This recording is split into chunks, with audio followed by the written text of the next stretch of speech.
Welcome to Nada Yada Island. Next on Nada Yada Island. I knew I deserved so much more, so I left. I finally switched to Metro and got what I was looking for. Get one line for only $25 a month with AutoPay. Just bring your phone to Metro and experience all the data you want on the largest 5G network. That's Nada Yada Yada, only at Metro by T-Mobile. First month is $30. Bring your number and ID. Offer not available if with T-Mobile or with Metro in the past 180 days. Welcome to Mind Love, episode 76. Today's episode is all about how to stress less and accomplish more through meditation. We've lost the ability to be fully present right here, right now. And the thing that's doing that is all those open windows. And that is the left brain's job, by the way, is to review the past and rehearse the future. And the left brain is not bad, but what we do in this type of meditation is we take our right brain to the gym, which is our present moment awareness. So when people are saying like, oh, be mindful, or I'm going to practice mindfulness, to me, mindfulness is almost a benefit or a byproduct of doing the meditation work.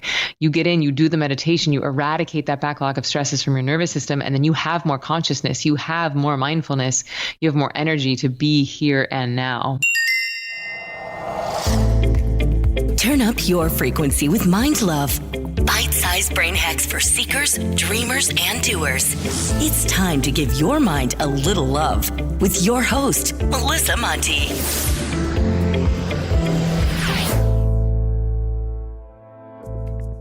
Hi, friends and wild women.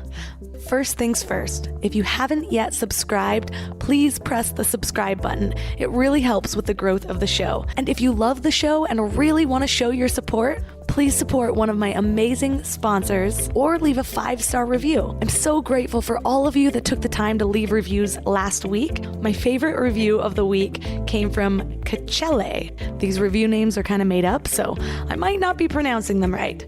She says, "In love, I am obsessed. I came across this podcast when I really needed it the most. Melissa's voice is so soothing and she makes everything so easy to understand. This podcast feeds my soul." Honestly, that review fed my soul, so thank you. I am excited for today's episode because the topic was much needed for me, and I know it will be for many of you out there as well. We are going deep into meditation. Over the last few years, I've really tried making meditation a habit, and about a year ago, it finally stopped feeling like such a struggle and just became part of my routine. But because I'm human, I fell off the wagon last month and was missing more days than I was actually meditating. And I have to say, I could feel it. My brain wasn't working the same way it was before. I was getting more distracted, less motivated, and as crazy as it sounds, things just weren't flowing into my life quite as well as they had while I was meditating regularly. Well, whenever this happens with any habits in my life, it really helps me to re-educate myself, to remind myself of what's really happening in my brain or my body, because otherwise, it's really easy to justify all the reasons why maybe meditation just isn't so important, but this Netflix binge totally is. Today, we're bringing on someone who I first heard on another podcast, actually a few of them, but I think it was Aubrey Marcus, and I thought, I have to have her on Mind Love. So I reached out, scheduled an interview, and was so stoked about it, and then I ran into her in person at a friend's place. So this is totally serendipitous and meant to happen. Her name is Emily Fletcher, and she's the founder of Ziva Meditation and the leading expert in meditation for extraordinary performance. There's just something about the way Emily explains meditation. She makes it fun and easy and really accessible. And I think part of that is because she says that most of the meditation that we are used to or that we hear about was designed for monks who are dedicating their entire lives to being Zen and finding stillness, not regular people doing regular shit all day. So I read her book, learned her style of meditation, and suddenly I am right back on that bandwagon. I am absolutely loving this style of meditation. And what I love about it so much is that you actually become self-sufficient in your meditation practice. You can do it no matter where you are, no matter what you have. You can be in a swimsuit on the beach with no phone, no apps, no headphones, and still have your best meditation yet without feeling like you were missing out because you didn't have your device. I love meditation apps. I think there's a place for them, and they were so critical in introducing me to the concept of really creating a habit around meditation. But for the longest time, I felt completely reliant on them. So if you're struggling with starting your meditation practice or falling off the bandwagon, don't worry, Emily Fletcher is here. Her book, Stress Less, Accomplish More, debuted number 7 out of all of the books on Amazon. She's also been on the New York Times, The Today Show, Vogue, ABC News, and she's been named the top 100 women in wellness to watch. So today, 3 key things we will learn are the point of meditation and how it changes our brains, how stress from even 20 years ago can still live in your body, and why meditation is 5 times more restful than sleep. Before we dive in, I want to share the easiest way to start each day with a positive mindset. Thousands of other wild women are loving my daily morning Mind Love emails. They're short daily reminders of your own beauty, magic, and power that are the perfect addition to your morning routine. Just visit mindlove.com and sign up right there on the homepage. Or if you're out and about, just text the word morning to 33777. That's morning to 33777. You'll get some amazing free gifts when you do.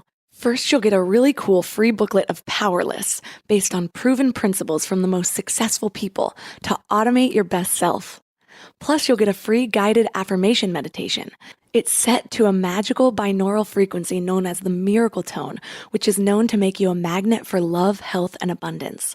The layered affirmations perfectly tune your frequency for personal transformation. Go to mindlove.com to sign up, or if you're out and about, just text the word morning to 444-999. That's morning to 444-999. And now let's welcome Emily Fletcher to the show. I am so stoked to be here. So to start out, what's your story and how did you become so interested in meditation?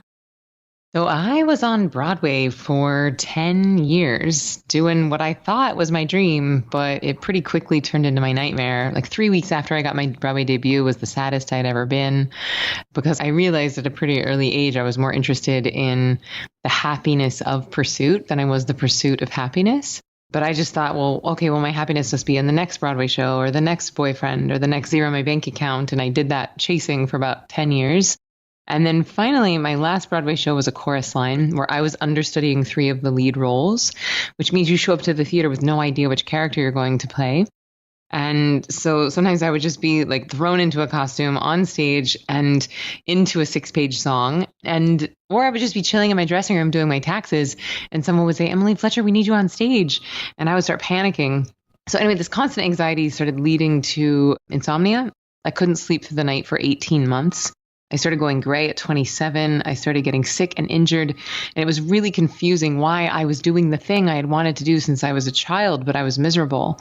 And so thankfully, the woman sitting next to me in the dressing room, she was understudying 5 of the lead roles, including Cassie. I was only understudying 3.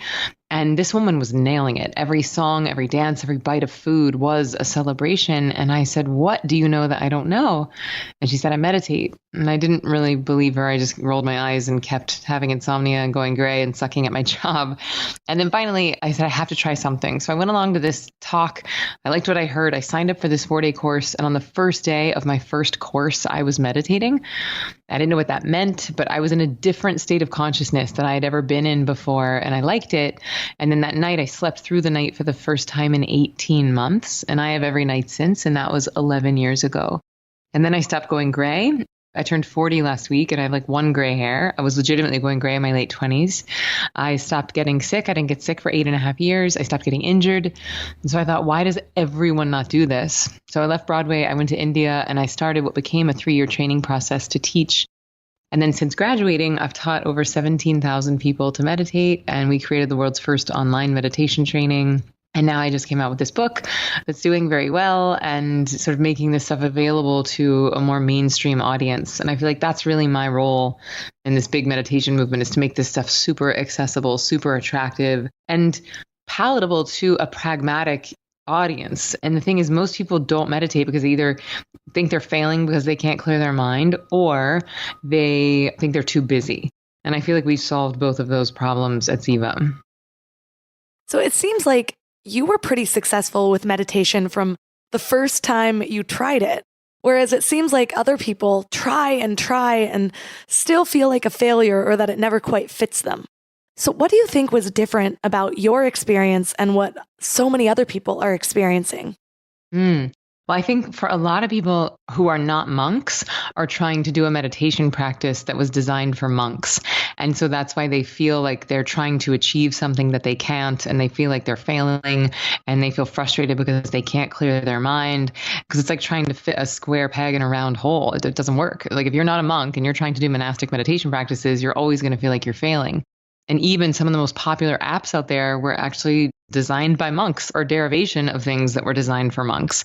And the cool thing about Ziva is that even though it's based on a 6,000-year-old practice, it was designed for people with busy minds and busy lives. It's designed for what we call householders in India, meaning that it's designed to make you better at life.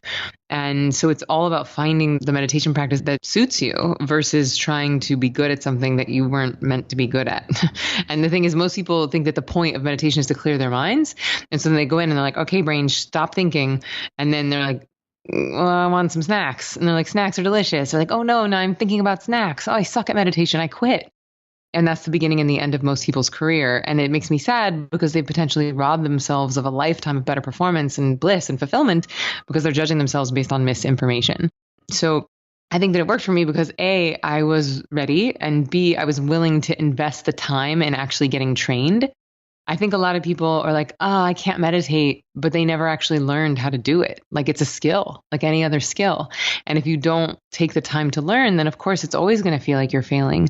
And so I actually was in a course, it was a matriculation. It was designed to make me self-sufficient. And that's very different than downloading a free app and having someone guide you through a guided visualization, or just sitting in a chair and being like, well, this is simple. I should be able to do it. And because the thing is, we sometimes confuse simplicity for weakness in the West.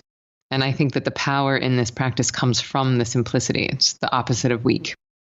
I felt the same way when I first started meditating. First of all, I was just bored. I thought it was the most boring 15 minutes I've ever had. Actually, I'm pretty sure I started with 5 and it was still excruciating to get through. Mm-hmm. And over time, it did definitely get easier. And I imagined it even then that my brain was changing in order to handle this new activity I was giving it. Yeah. But Tim Ferriss said something a long time ago that changed the way I viewed meditation. He said something along the lines of, sometimes in his meditations, his brain will be running a mile a minute and it'll finally quiet down just before the meditation ends. But he knows it's done its job. It's cleaned house. So I thought, oh, maybe I've just had the wrong expectations about this whole time. Maybe thoughts are okay. Yeah. It's not only okay, it is the point. Like I want to say, we meditate to get good at life, not to get good at meditation.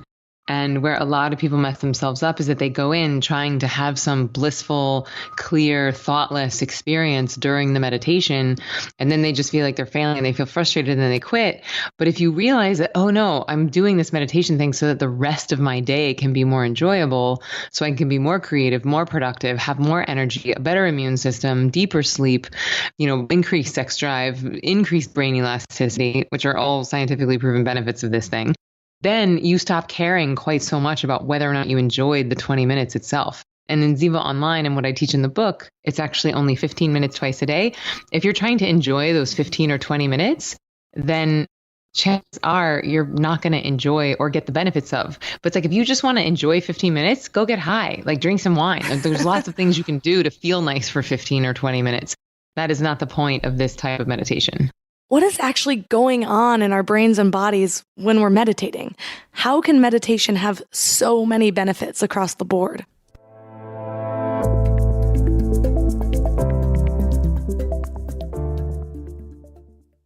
Before we go deep today, I want to give you a little gift, and I want to give it to you every single day. It's called the Morning Mind Love. I know how life can be. You're all fired up after an inspiring episode, and then a new day or a new challenge comes at you, and it's just hard to keep up that energy. Well, the Morning Mind Love is kind of like an oracle from your higher self to help you start each day with a positive focus. Plus, when you sign up, you get 2 free gifts, a 30-minute binaural meditation and 30 days of journaling prompts to help you remember who you truly are. And it's all completely free. So join over 9,000 people and go to mindlove.com to sign up or text the word morning to 33777. You know what I love about the start of a new year? It's kind of like opening a fresh notebook. 365 blank pages just waiting to be filled with your story. But sometimes we get stuck trying to write that story alone. Maybe there's a chapter you've been wanting to revise, or maybe you're just ready for a whole new plot twist in 2025. But here's what I've learned from my own journey with therapy. It's kind of like having an editorial partner for your life story. Someone who helps you see the patterns that you might have missed, who gives you the tools to write stronger chapters ahead. And that's why I'm so excited about BetterHelp. They've made therapy accessible and easy, serving over 5 million people worldwide. With over 30,000 credentialed therapists, each with different specialties, you can find someone who really gets your unique story. But what I love is how flexible it is. Everything is online, and you can easily switch therapists anytime at no extra cost until you find the perfect fit. And it's not just for people that are dealing with major challenges. Therapy can help anyone become the best version of themselves. So write your story with BetterHelp. Visit betterhelp.com/mindlove today to get 10% off your first month. That's BetterHelp, HELP.com/mindlove.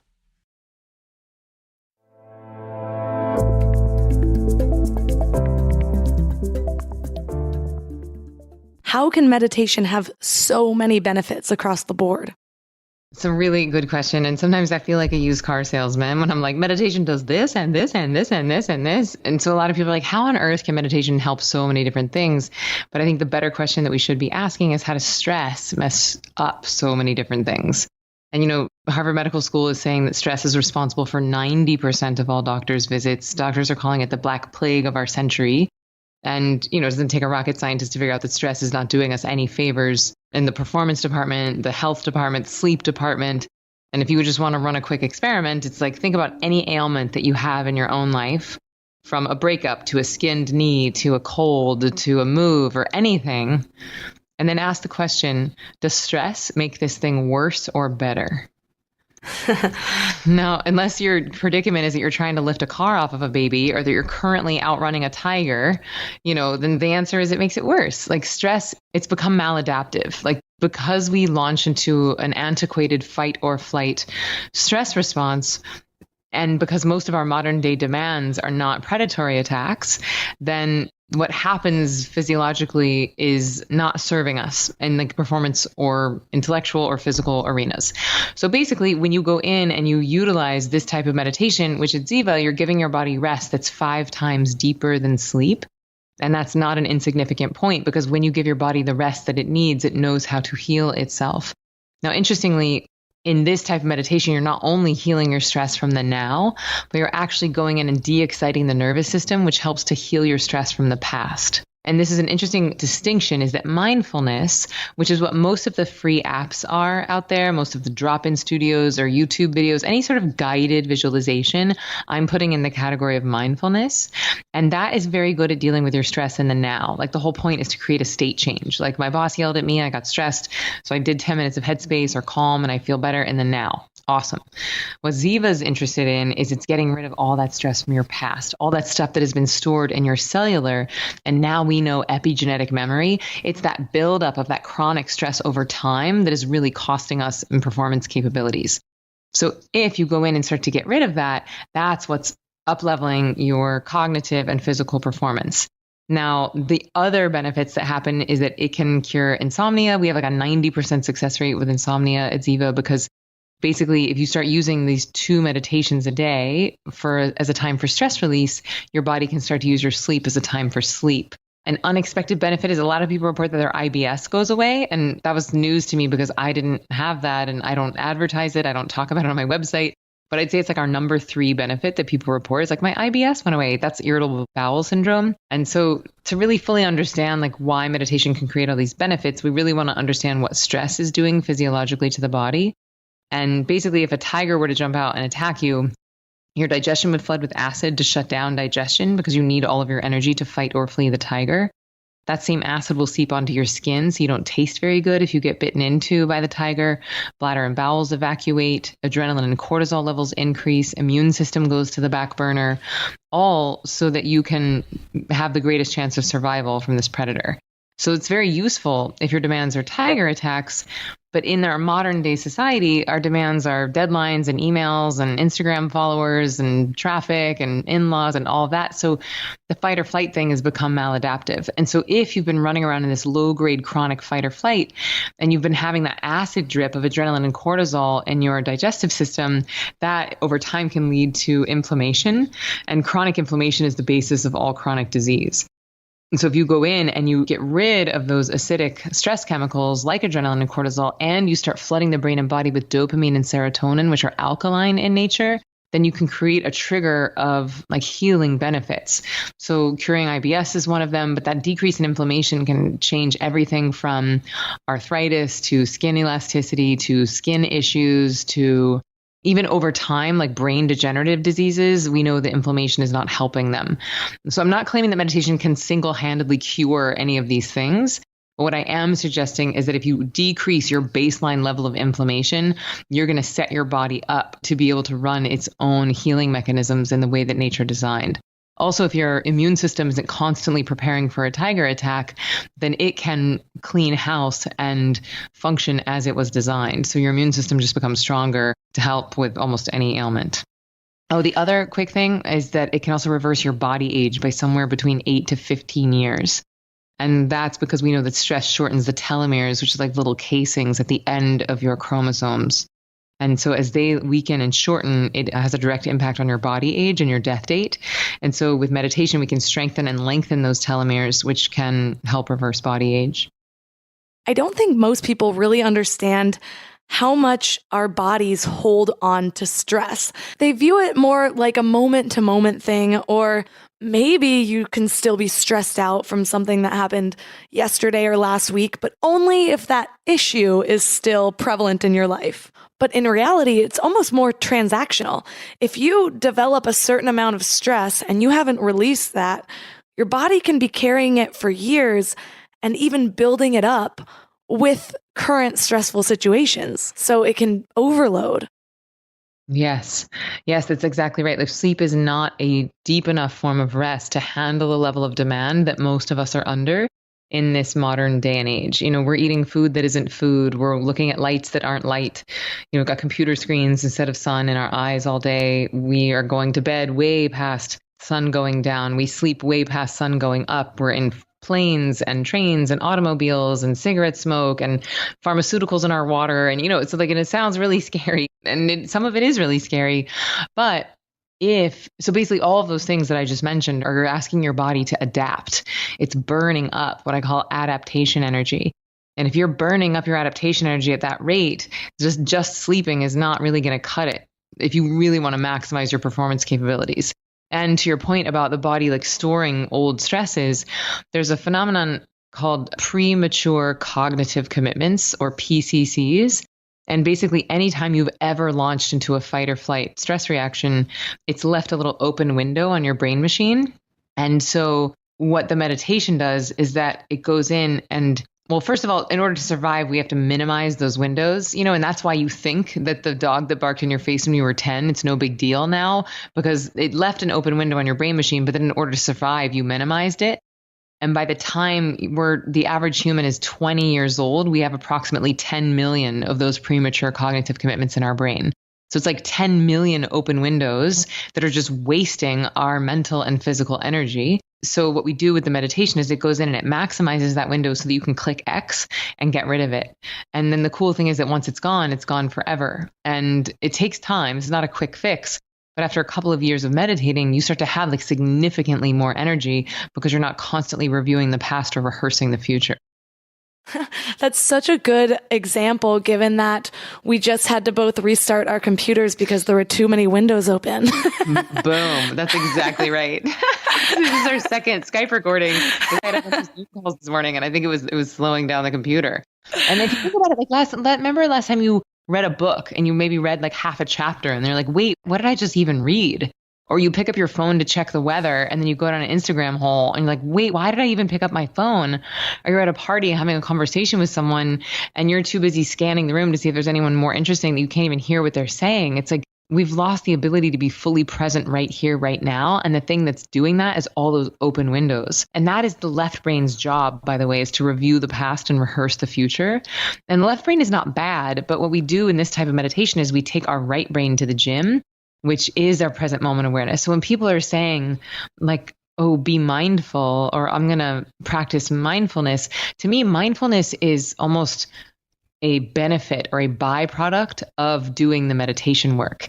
You get in, you do the meditation, you eradicate that backlog of stresses from your nervous system, and then you have more consciousness, you have more mindfulness, you have more energy to be here and now, which is how I would define mindfulness, the art of bringing your awareness into the present moment. And you can sort of white knuckle that and make yourself come back, which is a little bit more rigid and monastic. Or you can do this sort of householder practice, eradicate the stress from your nervous system, and then just innocently and spontaneously be more mindful and more present, which I think is just more fun. How come sleep isn't as deep of a rest as meditation? You'd almost think it would be the opposite, since you're laying there unconscious for 8 hours versus seated awake for 15 minutes. So what is different about the way sleep and meditation works differently in our brains and our bodies? It's not that it's, and you're right, I say that in this type of meditation, it's giving your body rest that's 5 times deeper than sleep. And that's kind of true. But what's more accurate is that the sleep and the meditation are different forms of rest. So different things are happening in the body when you sleep versus when you meditate. And so if we want to understand that, we can go back into the saber-toothed tiger example and say it's 10,000 years ago, a tiger's roaming around and it's time for you to go to sleep. And so if you've ever watched someone as they fall asleep, in the beginning, their breathing is normal. And when their brain clicks over into sleep state, their breathing changes. And suddenly it's they start breathing quite deeply. They start revving quite high. Now, the reason that happens is that if your brain is in blackout sleep, you need heart and lungs and blood to be oxygenated so that if that tiger comes in, by the time you wake up mentally, you're ready to launch into fight or flight. Now, the exact opposite happens when we meditate. When we meditate, our body is getting this deep rest.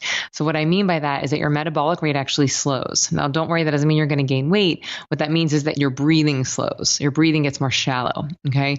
And then your heart rate slows and your body temperature cools. Now, here's the trick. Nature will not let you rest that deeply physically and be in blackout sleep mentally at the same time. Because at that point, you're an evolutionary liability. That tiger comes in by the time you wake up, and then your body has to speed up to launch into fight or flight, your tiger snacks. So basically, one or the other has to be on guard. When we're sleeping, brain is chilling, body's on guard. But when we're meditating, body's chilling, brain is on guard. So this is antithetical to everything everyone's ever told you about meditation. Like, oh, you'll just be deaf, dumb, and blind, and you shouldn't hear anything or think anything, and you'll just be in a chamber of nothingness. And when I share this to people, I find that they find it really liberating because they realize like, oh, meditation is not supposed to make me deaf. Like I still will hear. As a matter of fact, your eardrums work really well. It's almost like you have spidey senses when you're meditating. And it is that hyper mental alertness that is allowing your body to get such deep physical rest. And it is that deep physical rest that allows you to be more awake in your waking state. And that's the very mechanism that is allowing the body to eradicate the backlog of stresses, which is ultimately the thing that's ushering you into higher states of performance.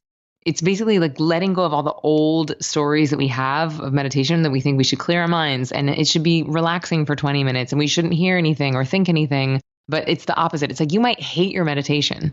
It might be annoying and stressy and thought-filled and loud and ugh.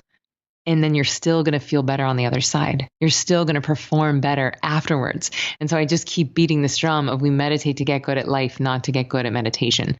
So it's not necessarily that it's a deeper form of rest, but it's a different phenomenon than sleep altogether. I'd like to clarify what you mean when you say different states of consciousness. I feel like half my listeners are like, oh yes, I've already accessed 322 states of consciousness in the last week. And the other half might be like, well, I'm awake, I'm asleep, or I'm 3 glasses of wine in. Those are my 3 states of consciousness. So is accessing another state of consciousness in meditation always going to happen? Or are you looking for it? Or is it like seeing a rainbow and you should just be grateful when it comes? Well, I think if you go looking for it, then it gets further away. It's like a scared little kitty. So you can't go in chasing it. That's the same as going in and being like, all right, brain, stop thinking. So that doesn't work. But what I mean when I say a different state of consciousness is the three that most of us are very familiar with are waking, sleeping, and dreaming, right? So right now, hopefully, if you're listening to this, you're awake. Although I have been known to listen to a podcast as I fall asleep. So there's waking, and then there's blackout sleep, and there's dreaming, right? And most of us have been on a rat wheel of waking, sleeping, dreaming for a few decades. And now what we're doing with Ziva is that we're introducing a verifiable fourth state of consciousness. In Sanskrit, it's called Turiya, or the fourth. And in it, the right and left hemispheres of the brain are functioning in unison. Mind is very alert, but body is getting that deep rest that I was talking about. So it's that space right in between waking and sleeping. And this type of meditation is not the only way to access it. As a matter of fact, every time the human brain transitions between waking and sleeping, we move through a 30-second window of this turiya, or I call it the bliss field. You can access it for moments in like flow state or during sex or probably on some drugs.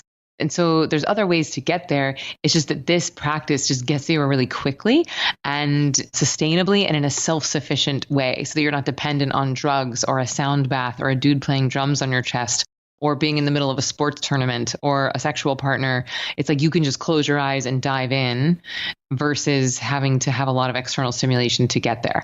Now, why would you even care about that or want that? It's because basically when you're doing this, you're accessing the very source of fulfillment. You're accessing the very source of bliss, the source of energy, the source of time, which is always found right inside of us. And so what we do is that we go inward. It's like we de-excite the nervous system and we access our least excited state of awareness. Right and left hemispheres of the brain start to function in unison. And then when we come out of the meditation, that fourth state of consciousness, that bliss field, starts to permeate the other states of consciousness. It's like you start to be able to access that calm, quiet, inner contentedness, even in your waking state. And then after years of practice, sometimes even during your sleep and dreaming. I love that you differentiated between mindfulness and meditation, because I realized accidentally I was using them as two different things. So when I first got into meditation, I was using the more guided meditations and started to feel like I was actually working when I was doing those. It was like it was guiding my thoughts, but I was still more alert and on. And I still definitely use those. They have a place for me, but they don't have the same place that my other meditations do, where I usually just set music in the background. I love the music section of Insight Timer. Tibetan singing bowls, binaural beats, harp. It's all so good. And in those meditations, I can just kind of let go. And it does feel very much like a deep rest for me. Well, you've also said that most of the meditation that people are used to was designed for monks. So what is different with what you teach with Ziva meditation that's more for us regular old householders?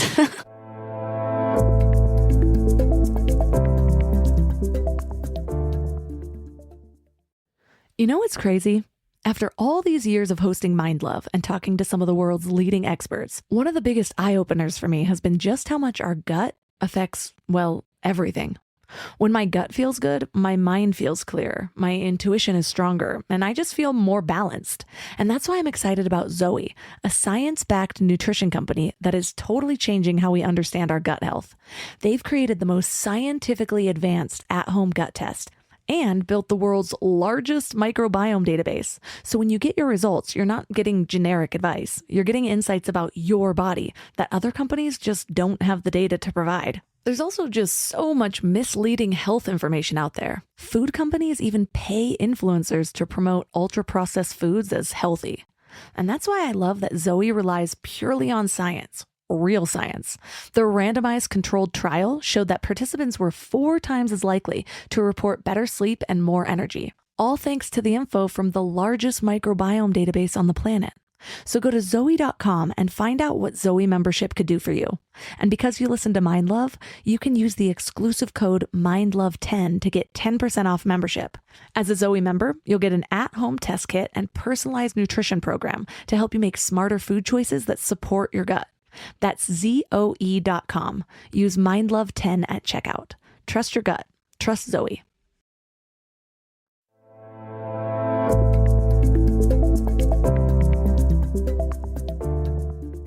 So what is different with what you teach with Ziva meditation that's more for us regular old householders?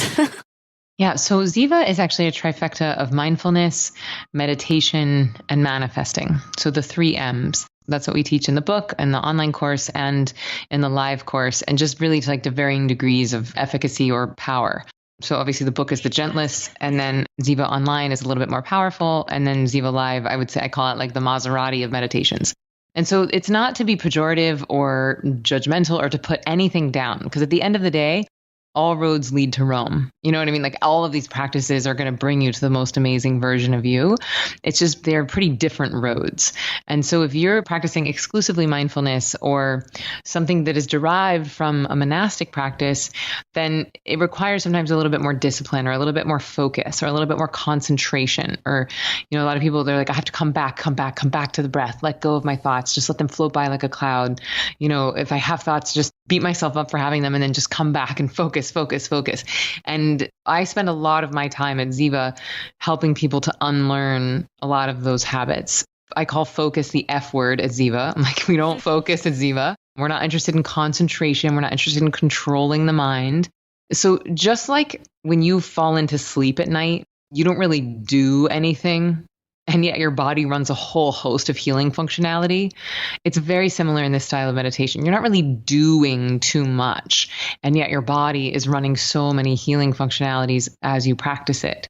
And you're increasing neuroplasticity, and you're increasing neurogenesis and strengthening the corpus callosum and increasing your intuition and strengthening your immune system. But you're not really doing too much during the sitting itself, during the meditation portion, I should say. So we use mindfulness almost like as a runway or an appetizer into that surrender that is meditation. So if you think about most of the guided things, any app, any YouTube video, they're probably going to have you point your awareness somewhere. It's like a directed focus style of meditation. You might count your breaths. You might manipulate your breath in some way. And so we will do some of those things, but almost as a runway, as an appetizer, as a way to give my type A high performing students something to do to transition from the 60 miles an hour of their day into that just goodbye, that surrendered restfulness that is meditation. Because for a lot of people, the hardest part is just that phase transition. It's hard for them to go from going to just dropping in. That's the way we use mindfulness. The other way we use mindfulness is to help with the emotional and physical detoxification that can happen. Because this practice is quite powerful, it can really release that lifetime of stored stuff. And that is sometimes not very pretty. Sometimes people get sad and angry and headaches and fatigued and irritable. And sometimes they even feel like they're having the flu. Occasionally they'll puke, and it's not that enjoyable. And that's why it's really important to have some guidance through that. That's why we have a really robust online community with Ziva Online. And even for the book, we've sold 30,000 copies of this book, and I have a free online Facebook group for anyone. Actually, just anyone, but especially people who have bought the book.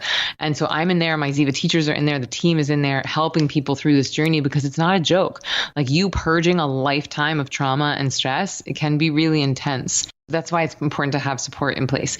But in the meditation portion, it doesn't feel all that profound. It's very, very simple. But the power in this practice comes from the simplicity.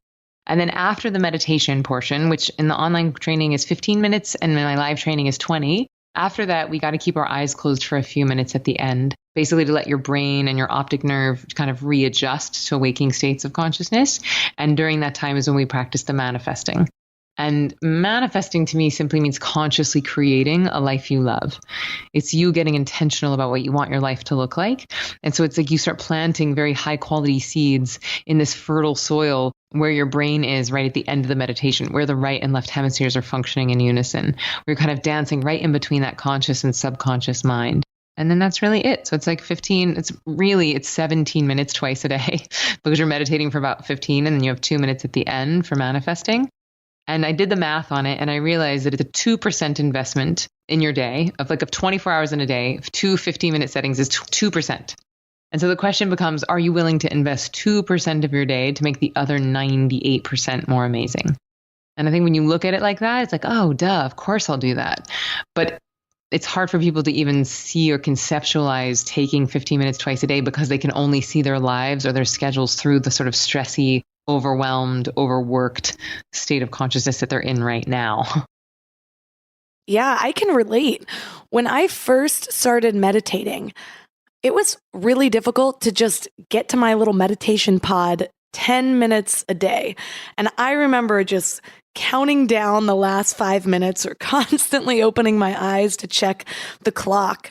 But over time, I totally believe my brain has changed. Now it seems like 15 minutes just flies by, and half the time I want to sit even longer. But what's really motivating for me is when my meditation practice is regular and on point, I notice a huge difference in the way I react to people or unexpected situations. I notice that I don't get sucked into social media as much. For example, I fell off the bandwagon a few weeks ago. I've just been super busy making all the excuses. And then suddenly I was noticing I would all of a sudden realize I had just spent the last 35 minutes scrolling on social media, or I'd be constantly checking my phone, like my brain needed the stimulation. But when I am meditating regularly, it almost calms it down. And those moments that I would think of as extreme boredom if I'm not meditating actually turn into my most peaceful moments. Like I'm able to accept just being and chilling out. But I'm actually so thankful that we met and I got your book because it came to me at the perfect timing. It's almost like I needed a revamp in my meditation practice. And the way my brain works is it's just so helpful if I really understand the science and the why, what's actually happening beyond just theory. Do you get that a lot? Yes, I do. And I love hearing this. If people are like, I used to meditate and it was hard, it was frustrating. And now that I understand the science behind what it's actually doing, it's like, duh, of course I'm going to meditate. And then the magic really is in committing to it. It's like, it's not that hard. Well, I'm not going to say that. It's not complicated.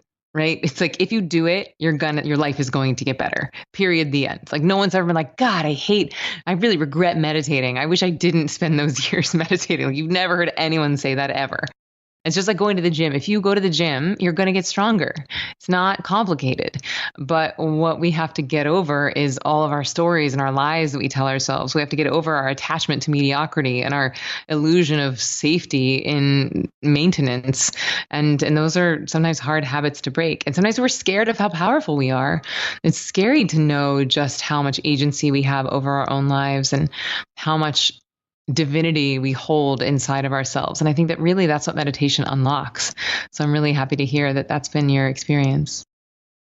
Well, we've already gone over a lot today, and we still have only touched on a fraction of all of the interesting facts in your book. I feel like so many books touch on meditation, but this is now going to be my go-to guide and what I give people when they want to learn to meditate. So first of all, thank you for creating this and putting it out there. Yay! Thank you. I will recap the entire technique for the listeners out there, but before I do, I want to get a little clarity on the mantra. What you recommend in your book is to have a mantra, and it's not an affirmation or a full sentence. It's one word. In the book, you provide a universal mantra, which I really think was a great choice, but it's the word one. But you also mentioned coming up with a personal mantra. Do you have any tips for creating a personalized mantra that feels right for you? Yes. So this has been a big topic of conversation in the Ziva Tribe, which is our Facebook group that's open to anyone.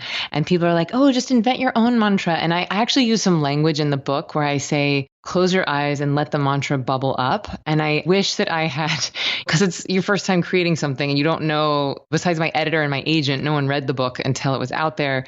But there's been a little bit of confusion around that where people think that, oh, you just close your eyes and then just whatever bubbles up, that's your mantra, that you could somehow just like invent your own mantra. Unicorn. Yeah, or like Scooby-Dooby-Doo. And so I do not recommend or advise or condone anybody just like inventing their own mantra, with the exception of maybe very small children. Like kids are so much closer to this source energy than we are. And my kids' course is like an hour and a half. I can teach kids so much faster than I can teach adults. But point of the story is I don't recommend that people just invent their own mantras. Like these things are not random. They're not arbitrary. The mantras that I give in Ziva Live, so that's our face-to-face training, these are 6,000-year-old primordial sounds. And it is actually the sound quality of the mantra that de-excites the nervous system. It's like the key that operates the car. And so the magic is in both getting the right key for the right car and then understanding the effortlessness that surrounds it. That's one way to get your own personalized mantra. And then I gave, as you said, like a universal mantra in the book, and that's by design. So remember when I was talking about the whole detox process that happens for people? Like I gave a universal mantra that I thought would be safe enough and gentle enough for people, no matter where they are on the anxiety spectrum, on the depression spectrum, on the trauma spectrum. And I think it's better to start slow and kind of build your way up. And then in Ziva Online, what I do is that I teach people a protocol on how to choose a mantra from a curated list of what feels most charming. But the thing is, like, once you kind of plant that seed, you want to let it stay underground, because the whole point of them is not to repeat or focus or chant. It's just like putting a key in a car. The point is not to keep grinding the key in the ignition, but you do have to have the right key for the right car. But then once you put the right key in, you let it go. So it's getting a little bit in the weeds, but I don't really recommend that people invent their own mantra. It's like if you really want to dive in and you want your own mantra, you should learn face to face with someone, because it's like getting in a Maserati. You're not going to give the keys to a Maserati to a 15-year-old who doesn't know how to drive, because it's not really safe for them or anyone around them. And your friends and family are going to be like, what's going on with you? I don't think meditation is for you. Okay, let's recap. This method of meditation is so simple, yet it encompasses bits and pieces of all of the most powerful parts of meditation. So the first part is mindfulness, and the mindfulness portion only lasts 2 to 3 minutes tops. The whole purpose is just to help you go from chaos mode and actually be able to sink into stillness. In the book, Emily calls this portion "Come to Your Senses," because it's all about getting in touch with our senses. And it's both grounding and really helpful for tuning into the present moment. You go through each of the senses one by one, starting with sound. I think a lot of us have been taught that sound is a distraction and to try to tune it out completely, but that's not really very realistic. So here, what you'll do is you will focus on the most prominent sound that you can hear, and then tune into the softest sound you can hear, the one that's barely there. Then you move to the next sense, the strongest taste in your mouth. Then the lightest taste in your mouth. The strongest scent that you smell. Do you sense any smells that are a little bit more delicate? What do you see, even though your eyes are closed? What's prominent, and then what's subtle? And then finally, what do you feel? Is it your butt sitting on the chair, your feet planted on the ground? Now, what's subtle? Is it the light breeze of the air? The softness of your clothes against your skin? Now, after you've done that, you should be settled into the present moment. And now for the next 13 to 14 minutes is your meditation portion. And here you will focus on your one-word mantra. In the book, she uses the word one. Just softly repeat that in your mind. One, one, one. Now, naturally, you will get off track and your thoughts will start to drift. You'll follow a random train of thought. But the moment you realize you're off track, you just gently guide yourself back to the mantra. One, one, one. After about 15 minutes, you'll start to come out of your meditation. And during this time, your mind is the most fertile. Joe Dispenza talks about these moments. It's right after meditation when you've cleared your mind a little bit, or right when you wake up, or right when you're going to bed, is the perfect time to start manifesting. Now, this is really just creating anchors and focal points in your mind for the things you want to achieve and create in your reality. Focus on the specifics and the feeling of how it would feel if you already had these things in your possession. Envision your life and, most importantly, how it would feel, and try to amplify the feelings of that reality already being created. And then you're done. No tools needed. I've actually found that it's pretty easy waking up in the morning on my very first alarm sound, when I know that all I have to do is roll out of bed into a seated position. It's almost like sleeping in, sitting up. So you recommend 15 minutes twice a day, which I love because it's so much better to actually sit there and just center yourself than having another cup of coffee at 2:30 p.m. But are there benefits to meditating more, or certain situations where we should take a little bit more time for ourselves? I think as a general rule, for like 98% of the people, 98% of the time, and, depending on the efficacy of the mantra that you're using, I think about 15 minutes twice a day is great. And that's not going to launch you into like a pool of emotional and physical detox that's too overwhelming where you can't handle it. And you're going to see real improvements in your life. Now, times that you would do it more would be like if you were on a retreat. Sometimes we'll do meditation retreats and we'll take your car keys and your cell phone and just rip the Band-Aid and we just let it rip and people just go. And they meditate lots and lots, but then a whole lifetime, decades of stuff can start to surface. And so it's really important that you have enough support around and in place for that. We also have lavender oil pumping through and my dog licking away people's tears and people making fart jokes. It's a really safe environment to go through that kind of purge. And then times that you could do it less would be, like when I was postpartum, like for a month after I had my son, I didn't meditate because it was just an extraordinarily high demand time. And my body almost needed to be in fight or flight because I was in such extreme pain. And so I stopped meditating. I was also so sleep deprived. That's not everyone's postpartum journey. Mine was just, I had a string of physical complications.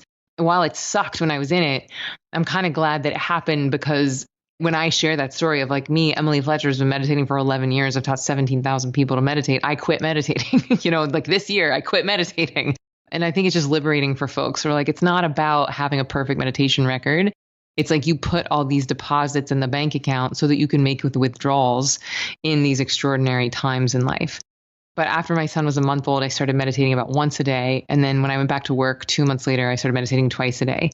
Oh, the other times you could do it more would be like if you're flying or sick or pregnant or not sleeping. So anytime you're under an increase in physical demand, then you can do a little bit more meditation. But again, I think that you just want to have some guidance around that.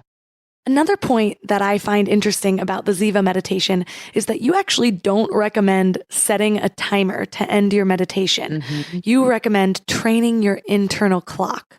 Why is that? Is it just to become more self-sufficient in meditation? The thing that now this is specifically for Ziva, right? And because you're using the mantra, because it's so powerfully de-exciting the nervous system and inducing this deep healing rest, if you were to set an alarm to bring you up and out of that, it can create what I call the meditation bends. So you're like in scuba diving, if you come up too fast, you get the bends, which is just basically not letting your body acclimate to the surface pressure of the ocean. And the same thing can happen in meditation. Now, the meditation bends looks like headaches and irritability. And it's basically because you're shocking your optic nerve in your brain, but they don't have pain receptors. So the way that they tell you is about 30 minutes later, you start having headaches and irritability. So in order to avoid that, one thing we don't do is we don't set an alarm because you don't want to be like dancing on the cusp of some deep state of consciousness and then like, mer, mer, mer, mer, and then right at 15 minutes, it jerks you up and out because it's just too abrupt. They're too alarming. And you're not going to get the full benefits of your meditation if you afterwards for 30 minutes to an hour, you have headaches and irritability. That's like the opposite of the point.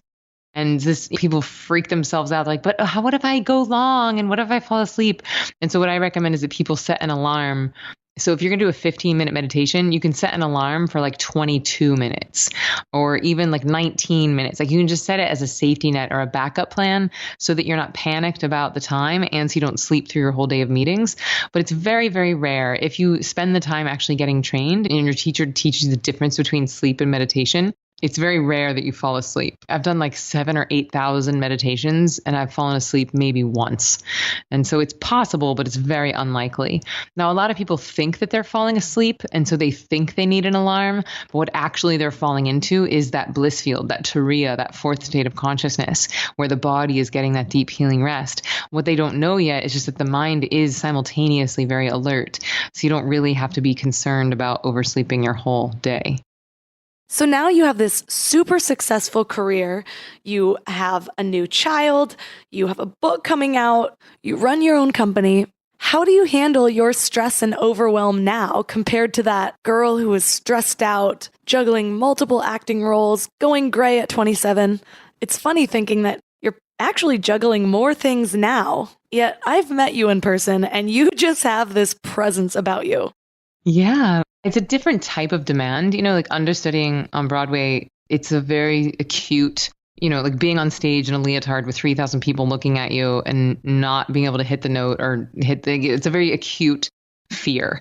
Versus now, you're right. I certainly have more on my plate. I have a whole team of people that are full-time employees whose health insurance and retirement and all that like depends on me. And I have a baby now and a husband, and we're moving next week, and my audience is bigger. And people say that fame doesn't change you; it makes you more you. And I'm not saying that I'm famous, but I certainly have more of a following as Emily Fletcher than I did as an actress. And they say that it highlights things about you. So it's like if you're neurotic and then more people know who you are, you become like more neurotic, or if you're insecure, it's like you become more insecure. So it's not like fame is not a solution to anything. I have found the meditation has allowed me to more be a vessel for teaching and knowledge to flow through me versus when I wasn't meditating and I was still acting. I think I was doing it sometimes, not all the time, but sometimes from a place of neediness or like seeking validation or wanting approval. So I would make it about me. My insecurities and my ego would get in the way. And so I would be performing from a place of like, is this good? Do you like me? Will you hire me? And just that neediness, which is never attractive. And now, and I think this happens for everyone, but it's like when you start meditating, you start flooding your own brain and body with dopamine and serotonin. You start accessing your own fulfillment in the only place that it resides, which is inside of you. Then you can approach everything in your life from a place of how can I deliver my fulfillment to this thing versus how can I fill myself up from this thing. So it's like the meditation transitions you from being neediness, looking to be fulfilled, and moves you into fulfillment, looking for need. And that, I think, is the kind of the not so secret to success of like looking at every situation from what can I contribute? How can I give versus what can I take? How can I let this validate me? And we actually made t-shirts. There's a thing in the book where I say detachment is sexy, neediness is not. I made a joke about it in the book, but I actually made them. So we have t-shirts now that say detachment is sexy on the front and neediness is not on the back. Because it's like no one wants to hire a desperate person. No one wants to date a desperate person. No one wants to co-found a company with a desperate person. But if someone's like confident and detached and they just have that like X factor and they feel like ahead of schedule and present, everyone wants to hire and date and found companies with those people. And I think that meditation is really the fast track to having that X factor. I love what you said about finding fulfillment first and then finding the need. It's really a testament to how what we use as medicine for ourselves becomes the medicine that we share with the world. So for the listeners out there that are at that point of trying to take their passion and what lights them up and creating their message or their empire, what tips do you have? Or what was the process of making that leap towards success? Well, I'm one of those people that if I find something that works for me, I can't help but share it with people. Before this, I found this amazing therapist. His name is Thomas Jones. He started something called the Paradox Process, and it really, really helped me. And so I was sort of evangelical about that. And then I found meditation and it really helped me. And so I became evangelical about that. And I'm using the term evangelical kind of jokingly. I don't think you can actually be evangelical about meditation. You can't make anybody meditate. Sadly, I wish I could, but I can't. But before I was ever a teacher, I kept like 6 or 7 meditation teachers afloat with so many referrals. I was like, you guys have to try this. It's just, I'm the type of person that when it works for me, I just want to shout it from the rooftops. And so I had gotten so many of my friends and family to learn, not even with me, but with other teachers. And so I created this sort of tribe of meditators around me before I even had my own practice. And I think just seeing their lives change. And to be honest, I thought that I would still act and teach meditation at the same time. That was my intention when I started. I was like, oh, well, when acting is slow, I'll teach more. If teaching is slow, I'll act more. But it very quickly became clear where nature wanted to use me. Like my agents would ask me like, hey, Emily, can we get more headshots and resumes? And I'd be like, sure. And then 3 months would go by and I would never have brought them any headshots or resumes. But meanwhile, like I taught 300 people to meditate. And so finally I just took stock of like where I was actually putting my time and attention. And I was like, oh, it looks like my body already knows what my mind hasn't yet realized. I was voting very clearly with my attention on the meditation. Like I was prioritizing that. And then when I finally like quit acting for real, it was such a dramatic change. It's like when I went all in on Ziva, then the return on investment got even greater. And honestly, it never really even felt like I was steering the ship. It was just always trying to listen for how nature wanted to use me. Oh, it's a co-creation. I don't believe in total fatalism, but I also don't think that we're controlling things. I think it's 50-50. It's like 50% left brain individuality and 50% right brain totality. And I think real mastery lies in knowing when you're driving and when nature's driving, and like when you need to lean in or lean back. And I think that I've gotten pretty good at, and I don't know, I attribute that largely to meditation, of like when I need to like hustle and grind and when I need to just surrender and see what shows up. I love that. And I agree completely. I have obviously worked so hard with what I've created at Mind Love, but for the most part, because it's what I love and because I light up when I'm doing it, it hasn't really felt like work. Plus, I really believe it's so in alignment with what I'm supposed to be doing that it's the difference from feeling like I was always swimming upstream before, like everything was such a struggle, to now I'm just floating with the current. So thank you so much for your contribution to this world and sharing your story with us. It's been so inspiring. Like I said, I have been using Ziva meditation and I love it. So for the listeners who are also resonating with you, where's the best place to connect? So the book is available basically anywhere books are sold. It's called Stress Less, Accomplish More. And I'm really, really proud of it. And the technique in the book, it's changing people's lives. And it's certainly like the most accessible way to learn this thing. And then if people want to learn about the online training or the live training, you can just go to Ziva, that's Ziva, meditation.com. And you can find both the live and the online trainings there. And then we're all over social media, just at Ziva Meditation. Well, thank you so much again. And listeners, I do highly recommend this book, especially if you want to up your meditation game, you want to understand more, actually finally be able to create a habit. The way Emily explains things in her book is not only interesting and educational, but it's also kind of fun and relatable. Not to mention, she is just such an authentic, real person who lights up a room if you meet her. Oh, thank you so much. That really means a lot. And I'm so glad we got to meet in person. And it's an honor to be on here. Thank you for having me. Thank you all for tuning in for yet another amazing week. All of the links mentioned in this episode are at mindlove.com/076, including the link to Emily's book, Stress Less, Accomplish More. It really is worth the read. As I mentioned earlier, the best ways to support this show are to leave a review, support our sponsors, or share the podcast. So if Mind Love provides value in your life, that is the best way to give back. Also, I'm ramping up my IGTV game. I'm going to be posting a lot more often, so think of them kind of like mini episodes, just targeted to one specific question. Bite-sized brain hacks for dreamers, seekers, and doers. Oh wait, that's just my theme song. So definitely find me at MindLoveMelissa on Instagram.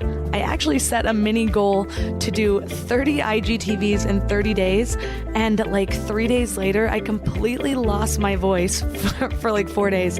So now I've got to hop back on. The 30 days is resetting, but it's going to be fun, so I'll see you there.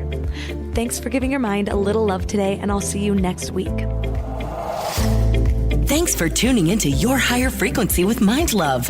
Head to mindlove.com for a free gift to keep your vibes up until next week.